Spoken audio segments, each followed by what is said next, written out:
মাসিক যে অধিবেশন হয় আমাদের তাতে প্রশ্ন এবং প্রস্তাব যেন বাংলায় রাখা হয়, কারণ সারা রাজ্যে বাংলা নিয়ে আমরা সোচ্চার হয়েছি। মাননীয় মুখ্যমন্ত্রী বাংলায় বলার জন্য, ইভেন পার্লামেন্টেও যাতে আমরা বাংলায় বলতে, এতদিন আমরা বলতাম না, কিন্তু কেউ ইংলিশে বলতেন, কেউ হিন্দিতে বলতেন, পার্লামেন্টেও আমরা এখন বাংলায় আমাদের প্রশ্নের উত্তর রাখছি, বা কেউ প্রশ্ন করলে আমরা সেই প্রশ্নের উত্তরও দিচ্ছি।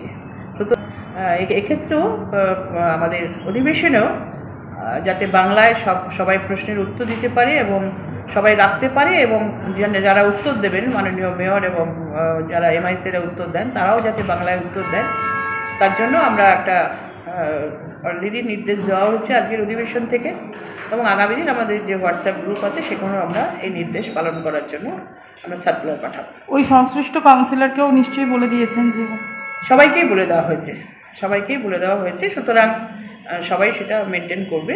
এই ক্ষেত্রে কোনো রকম রাখবো না এরকম প্রশ্ন কেউই বলবেন না, অজান্তে কেউ রেখে ফেলেছে, সুতরাং আমরা সেটাকে তো আর বাংলায় ট্রান্সলেট করতে পারি না। এক্ষেত্রে আগামী অধিবেশন থেকে আমরা এটাই মেনটেন করব।